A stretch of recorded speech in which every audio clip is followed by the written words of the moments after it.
All right, welcome back to another Friday episode of MVP Real Estate Podcast, Season 3, Episode 19. We got Stephen Paternak, Yeah, correct? You said it right. Yeah. From New York, one of the 5 boroughs. Are you from Manhattan? I know you said you own a business in Manhattan. I am actually born and raised in the Bronx.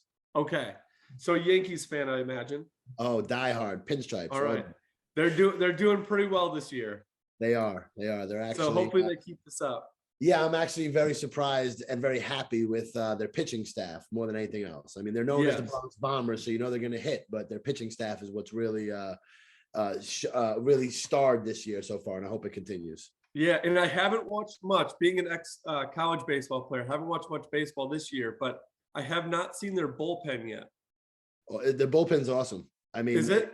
Yeah, it really is. Their weak spot, which is funny to say now, is their closer, which used to be their strength. Chapman is their weak spot at this point. But they've got this guy King. They've got Chad Green. They've got a whole bunch of guys in there that really are doing amazing. So their setup guys are real. Their middle bullpen is really doing very well for them. Good. I hope they completely sweep Boston, and Boston does not score a single run this year. For any Boston fans out there, I'm sorry. My husband will not be very happy with you. Oh my gosh, the most obnoxious fans in the world, Boston Red Sox. I'm not going to argue with that, but I can't disagree with you. Yeah, I'm not. We are not very big on the Red Sox over here. Good. We have agreement there. And it spreads, right? Like, I don't like the Celtics. I don't like the Patriots. I don't like, I don't like Boston Lager. There's nothing about Boston that anything with Boston. Yeah. I was trying to figure out when I was younger, because I grew up obviously in the heyday of the Yankees, watching the Yankees. They were always on TV. So like as a kid, I gravitated to who I watched. So Don Mattingly is my favorite. What is it? Don Mattingly is my favorite baseball player of all times. So Donnie Baseball. I love him. But I couldn't figure out why I hated Boston so much until I was older. It's their passion for their sports is so high, it's annoying. That is what I hate about Boston sports. They're just so over the top. You just got to relax a little bit. Yeah, I mean, they get a really bad rap. I mean, we are very rowdy fans also and very diehard fans here in the Bronx, but like, it's just something about Boston fans, it just I don't know, just rubs me the wrong way, and I can never get it. And you have like 9 million possible fans in New York, so yeah. There's a lot of people here doing a lot of different things. So there's you fit them all. When I think Yankee Stadium, the new Yankee Stadium holds about 50,000 people. So on an average game, you probably got 35,000 people in there, and playoffs come, you're sold out. So it's an amazing environment. Yeah, it is very cool. Well, getting on to the real estate side of things and what you take over there in the New York market, it sounds like you've got multiple companies going on right now. So we always started out, give us a little background of kind of where you came from and how you got to the position you're in right now. Okay, so I'm really kind of like born into real estate, to be honest. Like my grandfather was a building superintendent. My father didn't want to do blue collar work, so he basically trained under my grandfather's boss, who I now know as my Uncle Bill, who owned a lot of properties throughout New York City. So my dad basically, from the time he was a kid, kind of learned the business, right? So as he got older, he started getting into real estate, and he started buying properties and acting as a real estate agent. He was never necessarily licensed as a real estate agent, but back then it was a lot different sort of environment, and there wasn't so many rules. So he was able to do deals for for people, and they didn't really require licenses. And he was doing mostly commercial stuff too. So the commercial real estate market is a lot different than the residential. The wild west of commercial real estate. Exactly. So, I kind of like grew up at the dinner table talking about deals and valuing apartment buildings. And honestly, like, you were talking before about you spend a lot of your time managing your rental properties. Like, that's really how I made my bones in the business, was learning how to manage properties. When I was like 13, 14 years old, my summer job was I had to go and, basically separate the garbage from the recycling, and I had to go paint apartments, and I had to, I don't know if you've ever seen the movie The Super with Joe Pesci, where like, no. Yeah, it's a great movie. It's a funny movie, but you know, there's a scene where he's a little kid and his dad is taking him around to go collect the rents. And that's Okay. what like my Saturday mornings were, right? It was we wake up, we go to the diner, get some breakfast, and then we go around to all the buildings, we pick up some rents, you know. And for me as being a kid, it was cool. It was like, you know, like my dad was around, you know, thank God. And I got to see that he was actually, you know, making money, and I could see what deals, how they were valued, and what your income limits were. And there really were no limits, right? So like if Yeah. he met somebody and they wanted to buy a 30 unit building, or they had, you know, $2 or $3 million, you know, when you're 13, 14 years old, you're like, wow, that guy has $1 million. You know, Yeah. now $1 million will get you a single family house or barely a, you know, whatever. But back then it was like, wow, this is really interesting. So, you know, I kind of grew up in the business, right? So I went to college, and when I graduated college, I got out. First thing I did was I got my real estate license. My dad said to me, listen, very simple. You have two choices. You're either going to go down and get a job working in your field, which is public relations. At that time, you know, the going rate for starting in PR was probably around 40K a year, 45K a year. He said, or you can work with me for a year. I'll give you $500 a week cash. But the caveat is that you're only going to get paid for 1 year. Once 1 year comes up, I'm not going to pay you anymore. You don't have a paycheck anymore. So, you know, I had to sit there and say, all right, so what am I going to do here? So I chose to go to school with my dad essentially for a year. And by the time that year came up, you know, to the day, he was like, listen, this is your last paycheck. How much do you have in the bank? And I was like, I got a couple, you know, I got like 3 or 4 grand in the bank because I had sold a couple co-ops or whatever it was. Nice. He was like, good. Now I'll show you how to budget that money out and keep stuff in your pipeline. So I was learning from a very young age. That's kind of how I got into the business. And then, you know, in 2009, my father passed away. So I kind of, you know, it left a big hole in my mentorship, so to say. And that's kind of like right around the time I met, you know, the guys over at Keller Williams, and they kind of filled that void for me, so to say, like teaching me more about like actual like nuts and bolts of like lead generation, lead follow-up, systems, trainings, all these different things. Then comes 2012. I met a buddy of mine who was doing some real estate deals. He said, listen, I don't know how to manage properties, but you know, I have money and I want to invest it. Let's become partners. So we bought a 3-family house. And then from that 3-family house, we built a portfolio now of about 30 properties. So I do sales as a real estate broker. I own and manage properties that with my partner. And then I also help people, you know, in another industry. I always had a thing for the bar business. I started bartending when I was like 17, 18 years old in college. And it kind of just led me down this thing of loving the nightlife. So in 2014, me and my brother, we opened up a bar in Manhattan. So those are my 3 buckets. And that's kind of how I got here where I am now. That's awesome. The bartending is always fun. I bartended through college. That was the only job I could do through school, baseball. I was left with bartending. I was like, all right, sounds good. Who doesn't want to be a bartender? I mean, it was, you know, until you get to be my age now, I'm about to be 41. And it's like, now I don't want to do the late nights. Yeah. You know, I have a manager that stays there. I'm out of there by 9, 10 o'clock. I've got a manager who stays there until closing. Next morning, I wake up, I look at the reports. So, you know, as you get older, the nightlife kind of wears on. And, you know, it's not the scene for somebody if you really want to be successful in business. And I learned that there's only so much money I can make in the bar.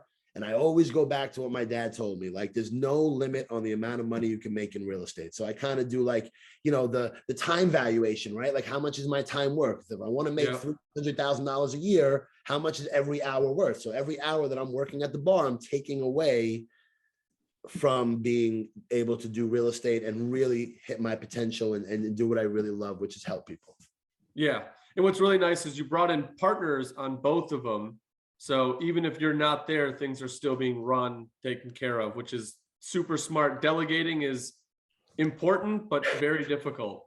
Yeah, I mean, the only business that I own 100% of is my real estate business. And that's my baby, right? Yeah. Like, you know, like I formed my first LLC in, 2007, right? So I got my license in 2005. 2 years later, you had to serve as a salesperson before you can get your broker's license. Yep. Got broker's license for my first LLC. So I've had a company now since 2007, going on 15, 16 years at this point. That's awesome. Congrats Thank you. on Thank you. that one. A lot of And hard what I really wanted to point out, we had a guest about a month ago who talked about his mom and her twin sister and That's the right. difference between their lifestyles. And one of the things he said was what they talked about at the dinner table made a world of difference for those kids. Mhm. So you growing up in that eclectic, you got your building superintendent culture from your grandpa. You Yeah. got the business side, the office work from your dad. Yeah. And now you can kind of put that together and build your powerhouse of now 15 years of your own company. Yeah, it's you know, I really feel blessed, to be honest with you, and which is why I have such a passion for helping people, because I feel like, you know, one of the things that I try to talk about a lot is generational wealth. And people don't realize that, like, people who own their own home, their children have a significantly better advantage than anybody else, because, you know, even if you just buy that one house and that's the only house you ever live in for the rest of your life, like, you're actually owning something and you're building equity every single month. And by the time their parents, you know, whenever their parents pass away, their children are going to be left with some sort of an asset. Yeah. And, you know, and people who own their own homes, their kids tend to be, you know, better educated, and they just have all these different advantages. And the fact that home ownership is so easy to attain at this point. I don't want to say easy. Let me rephrase. It's simple, not easy, right? Like, it's simple. You know, make sure you budget yourself. You make sure that you go out there and you look at all the different loans that are out there, the FHA loans. If you're a veteran, you got the VA loans. There's so many different programs out there, and the information's there. So, like, for me, like, learning all these things from my father and from my, you know, I never met my grandfather, but my father, and just being in this environment helps me push so much in my business, because I try to tell people all the time, like, it's not like I'm this, you know, sort of like a unicorn, right? Like, I grew up in the Bronx in an apartment building where there's plenty of nights where there was no heat, no hot water. You know what I mean? I grew up in a predominantly like, and we were not poor. I'm not saying we were poor. We were like, you know, upper middle class, I would say, or middle class. But, you know, my dad always talked about not settling and not working with your two hands. And then there's only so much that you can do with your two hands, but with your mind, you can accomplish anything. And this is what I just preach. And this is why I like to help people and help people attain home ownership and create that generational wealth, because I feel like this is America. It should be open to everybody. Yeah. Right. Yeah. And that mission behind your brokerage, I'm sure, helps you keep pushing, keep the leads coming in, keep new people coming in that you can now help get to that next echelon of, I'll call it lifestyle or generational wealth, which is what you were talking about. Because who knows what happens when you buy that house and obviously your parents pass and you take over. You've no idea what that house will turn into for that generation, the next generation after that, and what you can build from it. But that obviously comes with the communication. You know, you're paying, listen, as you go through life, wherever you live, you're paying somebody's mortgage. It's either your own or somebody else's. Yeah. Why not Yep. make it yours? Yeah. Might as well make it yours. Yeah, right. You're paying somebody's mortgage. You're sending somebody else's kid to college. Right. Right. It's, So with the portfolio of properties you own, do you stay pretty much in the New York market, or where did those span to? I know there's no Boston. There's no Boston homes. Yeah, no, nothing in Boston. So it's a great question, because when we first started, we started with a 3-family house. After the 3-family house, you know, we stayed in our backyard. You know, 10 minutes away in the Bronx, we bought like a 6-family, and then from the 6-family, we kept like leveling up. We went from a 6-family to like a 20 unit, and then after the 20 unit, we bought like a portfolio of like 30 units spread out over like 5 or 6 small buildings, but all in the Bronx. The Bronx was our go-to. And then we made a huge leap, and we went from like, you know, a 30 unit portfolio to buying like a 76 unit portfolio in Queens.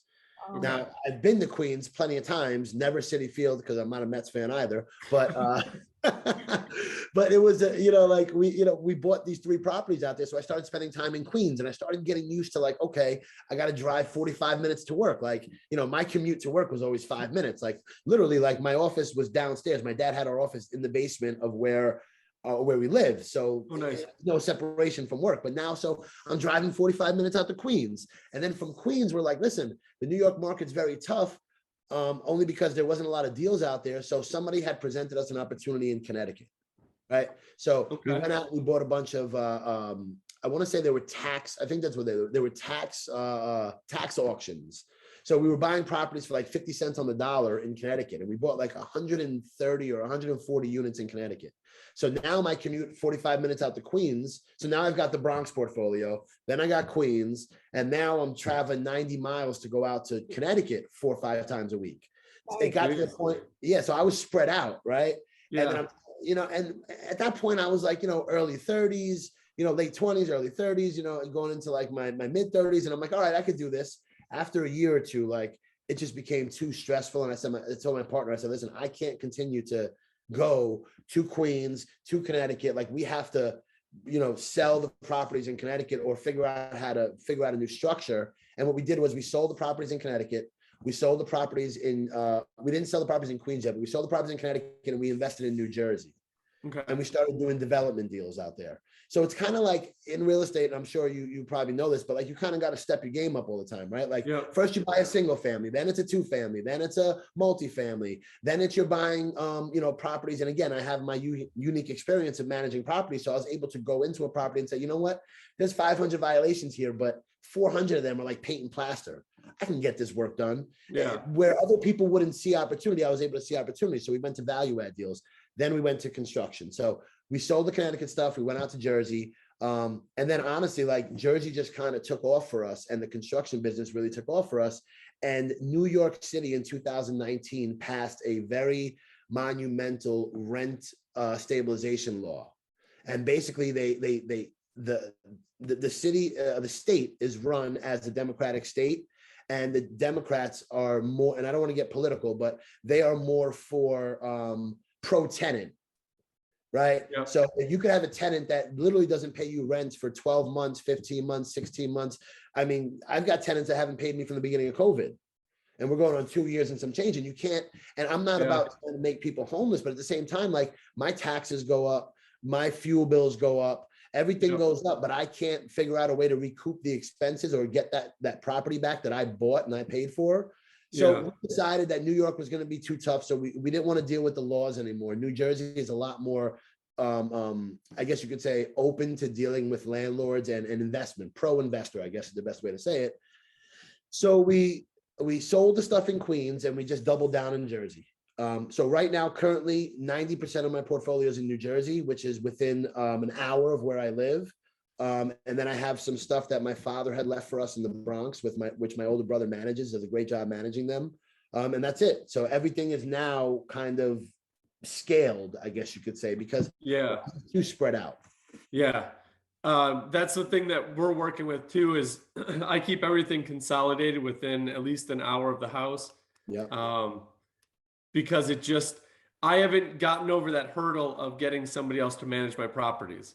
I'm here, I can do it. I'm able-bodied, I can do it. But at some point, like you said, with your place in Connecticut, something's got to tip. There's a tipping point of where it's actually worth it, and you got to figure out which way you want to go. So that's good that you're able to pull the capital out of all those properties that you bought 50 cents on the dollar. Hopefully sold them for more. We did very well. That to go into that New Jersey market. We did very well. And then Connecticut, of course, once COVID hit, is funny because once COVID hit, the Connecticut market went through the roof because everybody was leaving the city.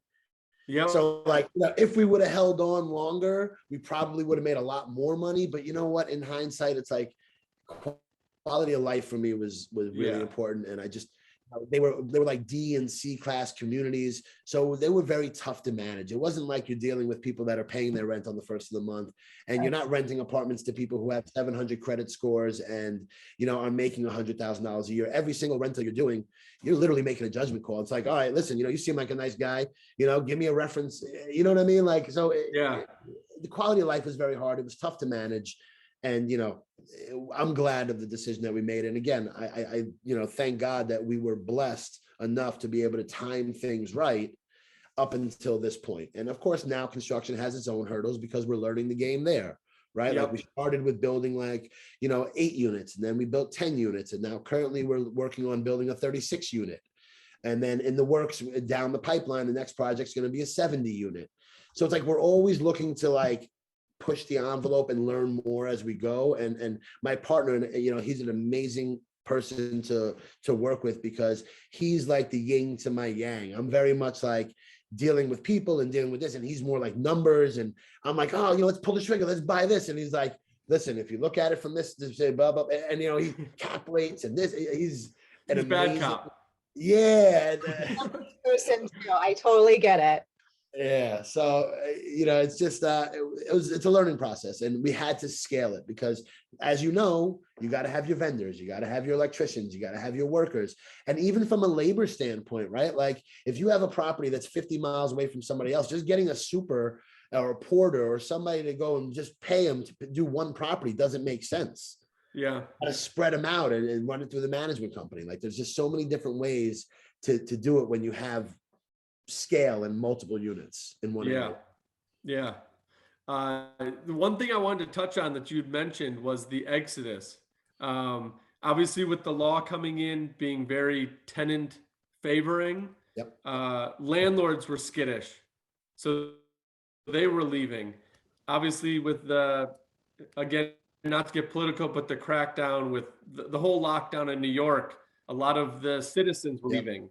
Obviously, you started out with like 20 million, but with the exodus of investors and just normal your citizens in New York, is real estate struggling in New York? Is it coming back? Like, what are you seeing directly in your market, either from the investor side or you being a broker? Like, what are Yeah. you seeing in New York now?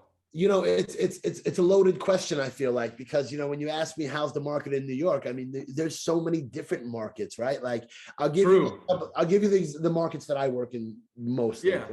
So what's happening in New York right now from a small investor side, right, is you had a lot of people who like owned one property, right? Like a husband who was a plumber and bought like a 6-family house, and him and his wife lived in one apartment and they rented out the other ones, and they stayed there for a very long time. Those type of landlords are getting hurt tremendously because of the fact that they can't go after the rents. So they have 3 other tenants in their building that are not paying rent. That's their only property, right? Yeah. So those type of small landlords are getting hurt, right? And the foreclosures haven't started yet, but they're gonna start very soon. And those type of landlords are the ones that are getting hurt. The ones that are making money right now, the ones are the funds. A lot of money's coming in from overseas. A lot of people who have millions and millions of dollars in the bank, they're buying these properties knowing that they're going to take a loss for a couple of years, but they're able to sustain it. So those are the type of buyers that are coming in now in my market. And we're talking about like Bronx multifamily. So like, you know, 6 to 30 units. That's like a market that I could say is like one of my niches. That's what I'm seeing there. Okay. From the residential standpoint, listen, you know, I do a lot of work in Yonkers, which is Westchester County, which is literally shares a border with the Bronx. So like you could walk from Yonkers to the Bronx. It's that close. Okay. Home prices when COVID hit in Yonkers and Westchester County, right outside all of like the suburbs, right outside of New York City, they're up 30% right now. Because everybody left the city and wanted to get away and wanted to have a front yard and wanted to have this. And what happened is it created a sense of where it created a seller's market. So you're talking about, you've got people that are bidding $30,000, $40,000, $50,000 above asking price for a single family house that 2 years ago, you could have bought for probably, 90% of list price. Yeah. So that is still going on, to be honest with you. It's cooling down a little bit. Like I look at the absorption rate a lot. And, you know, so in specific zip code specific, overall in Yonkers and Westchester County, it's probably, you know, a bit of a seller's market still, but it's trending towards normaling out. And the rise in interest rates over the past couple of months have obviously helped that, because a lot of the buyers, you know, the people who were buying properties and the people that were leaving the city, a lot of them, and I'm not talking about the super wealthy right now. I'm talking about like the blue collar guys that make $70,000 to $100,000 a year and are buying their first home, or, you know, are just getting into home ownership. Those payments that were, you know, $3,000 a month are now $3,500 a month, and their DTI just doesn't cut it because they're not getting raises at work. So it's cooling it down a little bit. And that's kind of like on the residential side. Now in Manhattan, listen, the one market that's suffering the most, I would say, is probably office space, retail, Yep. office And I've space. been seeing that everywhere. Yeah. Yeah, Look at all the remote workers now. I mean, why? exactly. I mean, I'm literally doing this interview from an office in my house that I've built as an office space because it's just that's what had to happen during COVID. So retail and even retail, like people don't want to spend money on these big box sort of like retail spaces anymore. So landlords are like giving them away right now in New York City. Like in Manhattan right now, there is a ridiculous amount of retail space that's available, ridiculous amount of office space. I personally feel that the city should come in and start allowing some of that retail and office space to be used other ways. I mean, we have a huge crisis with homelessness here in New York Yeah. City. And I feel like they're not allowing the zoning laws to change. They're not allowing landlords, because a landlord that's sitting on this office space, and again, you have to keep like the financial district kind of, as office space, but the outer areas, what I feel like they could repurpose it. And now the landlord could get some money by doing deals with the city where they lease their space out to maybe homeless shelters, and then the city will pay vouchers to that landlord. And now the landlord is going to be able to receive some income coming in. There's going to be homeless people that are being taken off the streets. And it's a win-win for everybody, but the city hasn't gone that far yet. And, it's just not gotten there yet, but that's what's suffering the most down in Manhattan. Is that something that's being talked about in that area? Or is that It's being kicked around. It hasn't gotten any traction yet, though. okay? And my older brother, ran for city council a year ago, and it was one of the things that he was trying to get on his agenda, and one of the things he was talking about. But there's not enough people talking about it. It's more of a personal opinion, to be honest with you. What they were talking about, and our last mayor, we have a new mayor here now. Our new mayor is Eric Adams. Prior to him was Bill de Blasio. One of the things that Bill de Blasio was trying to do was he was trying to take like these mother-daughter setups where you have like a single family, but it has a legal basement, and legalize the apartment downstairs. So that way you could try to get some money from that, but that never actually panned out either. And honestly, one of the biggest things right now, and it goes back to this, and again, I don't want to talk about politics, but right now, good cause eviction is a huge issue for a lot of investors here in New York. Are you familiar with what that is? No, I was going to ask you to expand on that one. Yeah, good cause eviction essentially is like rent controlled situations for everybody. I have heard about that a little bit. Yeah, good cause eviction right now. It's a huge topic. It's a really hot topic. A lot of the people on the left are pushing for it, and then whoever is there on the right, they're pushing against it. But basically, what it's going to do is it's going to make it so that way landlords can't increase the rents. It's going to make it so it's going to make it extremely difficult for landlords who are not getting paid by their tenants to be able to go in there and get their apartments back and get judgments against them. They're called possessive judgments, not monetary judgments. So that way they can actually take the apartments back and rent them to somebody who's paying. And it's a huge topic here in New York City right now, and New York State in general. And we don't know if it's going to pass or not, but it's definitely on the table, and that's gaining a lot of headway. And unfortunately, for landlords here and for investors, like you have to, if you're going to come to New York, you got to make sure you have the stomach for it. You got to make sure you have the bankroll for it, because you have to be able to go through these ups and downs and push through and persevere, because you're going to lose money in the short term. But if you hang on tight enough, what's the expression? Those who stay will be champions, right? Yep. You got to get through it, but at some point, this is still a very strong market, but you have to have the stomach for it. Yeah, absolutely. And I'm curious to see how that all works, because there's got to be a good balance somewhere. There's smarter people out there than me. They spend more time on this. And there's got to be a solution where your tenant feels secure and your landlord feels secure. Because at the end of the day, it is a business, but it does get kind of funky. We've talked about before on the show where we're dealing with people. Like you're saying, you don't want to put people out and make them homeless. Like no one wants to make somebody else homeless. But first time I ever had to evict somebody, it was terrible, terrible, terrible feeling. Yeah. At the same time, it's like, I got a family too. Yeah. And I was just going to say, if you don't get paid rent, like now you become homeless. Yeah. So, And you know what? One of the things that I don't understand why the government doesn't say, you know what? All right, cool. We're going to allow these tenants to stay here, right? And we're going to allow you to not be able to evict them. So then why don't you turn around and say, you know what? For every dollar that you don't collect in rent from these tenants that we're not allowing you to evict for, why don't you give us a credit on our taxes? Yep. Why don't you go to these billion-dollar companies like Con Edison or all the gas or whatever it is and say, you know what, you have to give these guys a credit on their gas bill or on their light bill. Like offset try to at least make it work, but they're like, nope, taxes are going through the roof.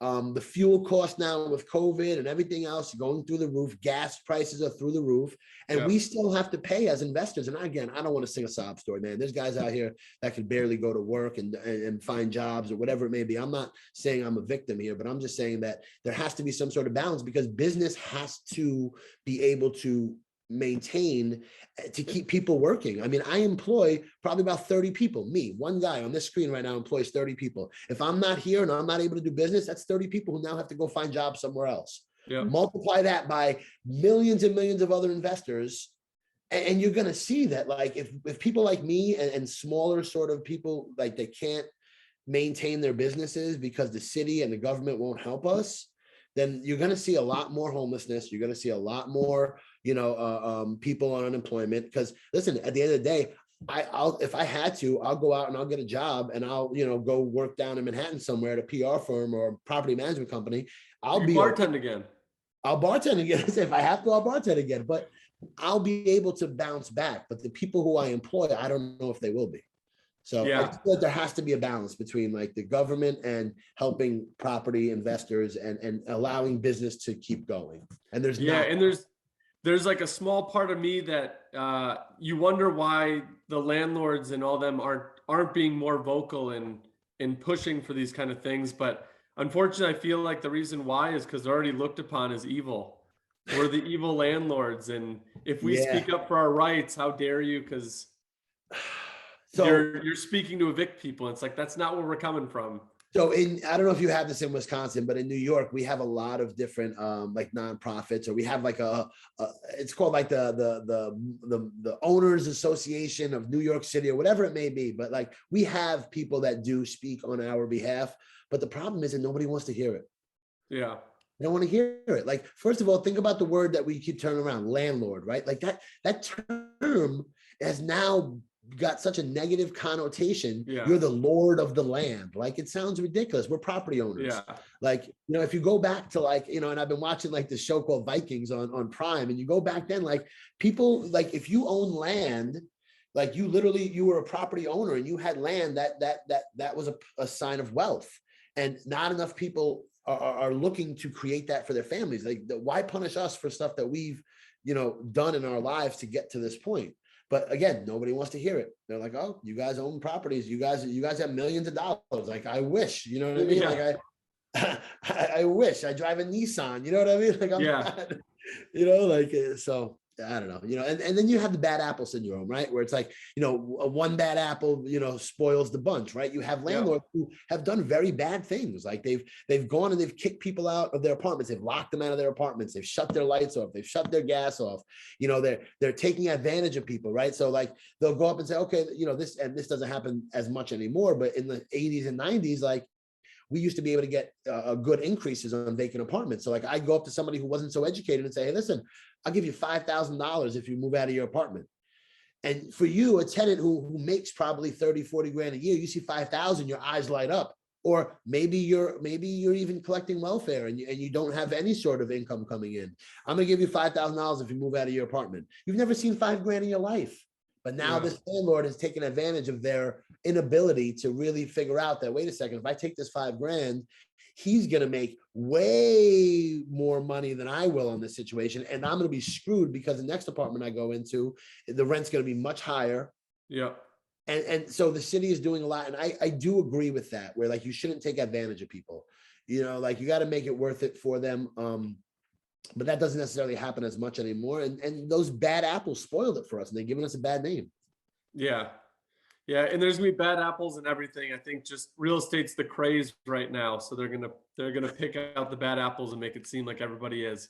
which I gotta be honest with you. I don't think, and I'm sorry to cut you off, but I don't think that real estate's the craze right now. I think that social media has made it oh yeah, more attainable and it's more able to be seen, right? Like, to be honest, like, and I don't want to, again, I keep saying I don't want to get political, but like, it's part of life, right? It's part of business. Like, racism isn't new. You're just seeing it now.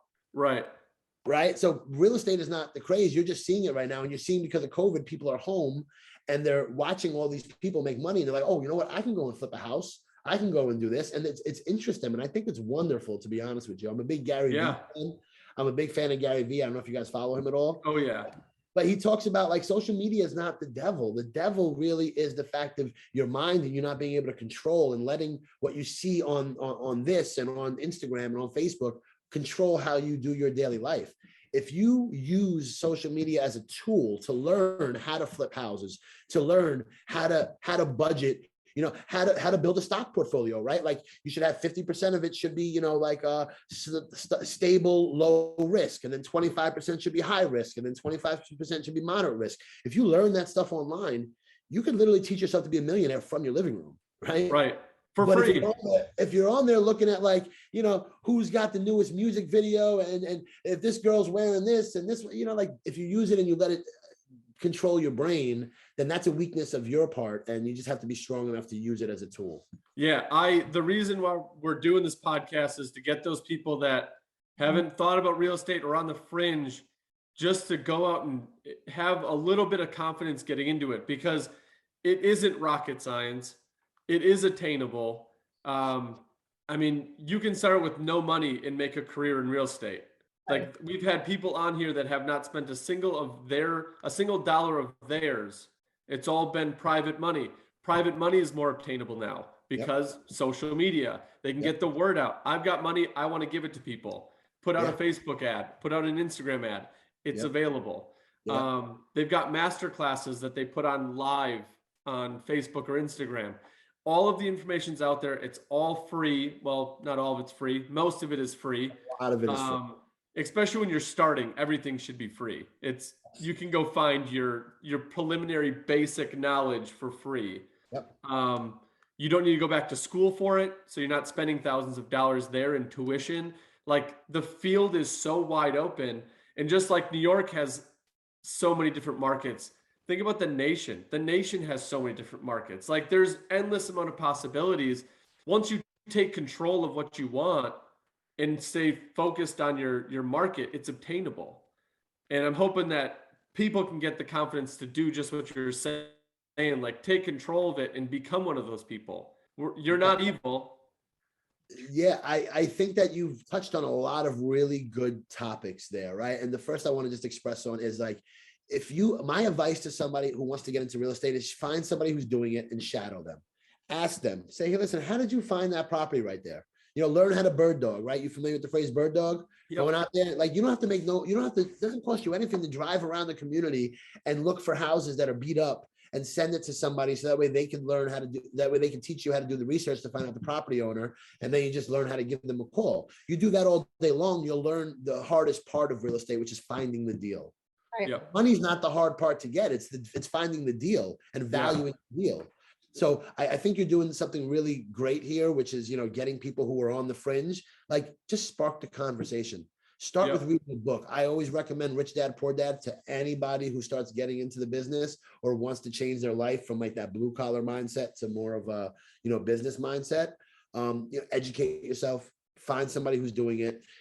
Listen, go on meetup.com, right? And just type in real estate networking and whatever your city is. I guarantee you that you will find 20 or 30 other like-minded individuals that you could jump on and you could talk to. And more often than not, people are willing to share. Oh, right? Especially in real estate. I've yet to come up to somebody and be like, hey, I've got a question on this. And they're like, no, you're on your own. Yeah. No, right. I had a deal 10 years ago, 15 years ago, same thing happened. And, like, they'll start a conversation. And I mean, talking about networking and free resources, like, they're abundant everywhere. You can go on Facebook and type in real estate meetup, and there's 60 different groups that meet once a week. And that's in Milwaukee. So to think in New York. Exactly. Way more. Yep. The information's there. And, I remember when I was growing up, I used to, my dad had the Encyclopedia Britannica. I don't know how old you guys are, but like before the internet, there was, if you wanted to find something out, you went in the living room and you looked for the Encyclopedia Britannica and you pulled it out, and that's how you learned. Yep. And every 2 or 3 years, we bought the updated version. And that's how you got your information. Or you went to the library and you opened up the thing and you looked for the the numerical code, and you had to go find the book, and you had to actually sit there and read it and learn how to do stuff. Like now it's at our fingertips, but like that's how I learned how to do stuff. And the information's been there. You just got to go out and get it. Dewey Decimal System. That's what it is. That's I was it. trying to think of what it was. So to prove that we're not rocket scientists, it took us 20 seconds to think of that one. No, and it's super cool because me being 32, I really never had to use books for all this. I have bought books. I read Rich Dad, Poor Dad. I've got, if you've ever listened to Bigger Pockets, the hosts on there have written books on books on books. I think I've written or read all of those. But yesterday I was researching how to, I'm not an electrician, but I do dabble. So how do you hook up, and then how do you wire in, and then you look for what you're looking for? And there's pictures, there's videos, there's articles. It's all online. I mean, Google houses everything. So it's available. So I don't want to date myself, but I remember when the internet first came out, and it was like you had to take the phone cord out of the phone jack and plug it into your computer and literally dial in on America Online. I still have clues for that. Oh my God. I missed that. I've only heard that dial tone 3 times in my life. Oh my God, stop it. Go away. Go away. You're too young. Oh man. No, I remember. That's funny. I remember my screen names from there too. My email is still my same screen name. Like I have an AOL email that I never used, but it's still there. That was my screen name, and it was. It's hilarious. That's awesome. I remember when I did bartend, and we'll wrap up the show because I know you got to go, but you were talking about bartending. When I was in college, I bartended, sitting in the back office with the owner who was in college when the internet came out, like the first ability to get online. And he was like, no way, I'm not jumping on it. This is a fad. It's going away. And now we're here. And he's like, that was the biggest mistake I've ever claimed. Think about if you would have just bought like www.nbc.com. If you just bought these domain names, if you just done that, right? Like the amount of money you would have made just on stuff like that. But, Didn't somebody make like 1.4 million on water.com? I think Aquafina bought it. Maybe. I mean, it makes crazy. sense. Yeah. The domain world. There's opportunities out there for everybody. Whatever your interests are, whether it be real estate, whether it be, if you're into, whatever, cars, whatever it may be, just go out there. And I encourage whoever's listening to this, whatever your interests are, just pursue it. And don't live a life that's limited by, what people think you should do. Like, if you're only working a job where you're working 40 hours a week, and you budget your time, right? Same way you budget your money. There's 24 hours in a day, 7 days a week. I believe that's 168, right? You got to spend 40 of it working. That leaves 120 something hours for you to figure out to do something else, right? You got to sleep 8 hours a day. That's, 56 hours a week. So that still leaves another 60 hours of free time, right? Mm-hmm. Put another 10 hours into, your health. Put another 20 hours into spending time with your wife and kids, or your family, or your loved ones.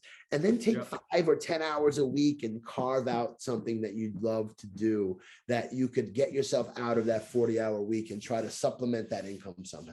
Yep, absolutely. Wise words. I like it. So if there are people listening that want to reach out to you or connect with you, what's the best way? Best way to do is, I guess, follow me on Instagram, which is at SMP Realty, SMP REALTY. That's my business page. And then my personal page is at Steve_Pad. Awesome. And we'll put that in the show notes for people to click on as well. So we appreciate the time. My pleasure. Keep dominating the New York market. And next time I'm out there, I'll definitely give you a call. I appreciate it, man. Thank you guys so much for your time. And I really appreciate it. Anybody who's listening to this, man, if you have any questions, please just reach out to me on IG, and I'll be happy to share whatever it is you want to know. Awesome. That's awesome. I appreciate it. Thank you for the offer on that one. My pleasure. Thank you. Have a good weekend. Stay safe. Take care.